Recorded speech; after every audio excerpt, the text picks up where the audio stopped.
ହେଉଛନ୍ତି ପରବ୍ରହ୍ମ ଯିଏକି ଚିର ନମସ୍ୟ। ସେହିଭଳି ଭାବରେ ଆମେ ଆମର ଇତିହାସକୁ ବିହଙ୍ଗାବଲୋକନ କଲେ ଜଣାପଡ଼ିବ ଯେ ସନ୍ଦୀପାନି, ବଶିଷ୍ଠ, ବିଶ୍ୱାମିତ୍ର ଏବଂ ସେହିଭଳି ମହାନ ଗୁରୁ ଏବଂ ସେ ଅର୍ଜୁନ, ଉପମନ୍ୟୁଙ୍କ ଭଳି ମହାନ ଶିଷ୍ୟଙ୍କୁ ଆମେ ଦେଖିପାରିବା।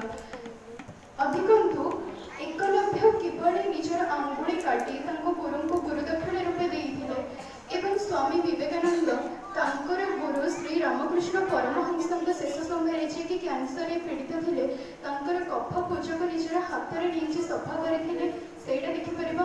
ସନ୍ଦୀପନୀ ମୁନୁ ଯିଏକି ଶ୍ରୀକୃଷ୍ଣଙ୍କର ଗୁରୁ ତାଙ୍କର ପୁତ୍ରଙ୍କୁ କିଭଳି ଶ୍ରୀକୃଷ୍ଣ ଯମଦ୍ୱାରରୁ ଫେରି ଆଣିଥିଲେ ଏ ସବୁ ଦେଖିଲେ ଆମେ ଜାଣିପାରିବା ଯେ ଆମ ଇତିହାସର ପୃଷ୍ଠାରେ ଗୁରୁ ଶିଷ୍ୟ ସମ୍ପର୍କର ଉପାଖ୍ୟାନ କିଭଳି ସୁନ୍ଦର ଭାବରେ ବର୍ଣ୍ଣିତ ହୋଇଛି।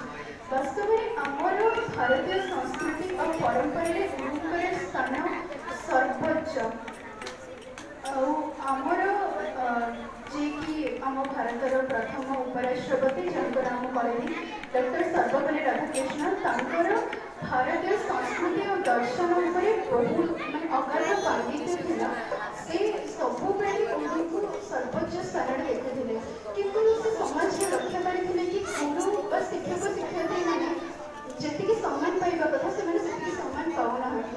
ସମସ୍ତେ ନିଜର ଜନ୍ମଦିବସକୁ ପାଳନ କରୁଛନ୍ତି, ସେଥିପାଇଁ ସେଇ ନିଜର ଜନ୍ମଦିବସକୁ ଗୁରୁ ବା ଶିକ୍ଷକ ଶିକ୍ଷୟିତ୍ରୀଙ୍କ ସମ୍ମାନାର୍ଥେ ଗୁରୁ ଦିବସ ରୂପେ ପାଳନ କରିବା ପାଇଁ ତାଙ୍କ ଜନ୍ମଦିବସକୁ ଉତ୍ସର୍ଗ କରିଦେଇଥିଲେ।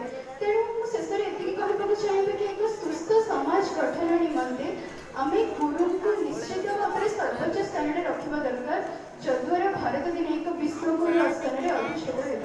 ଧନ୍ୟବାଦ।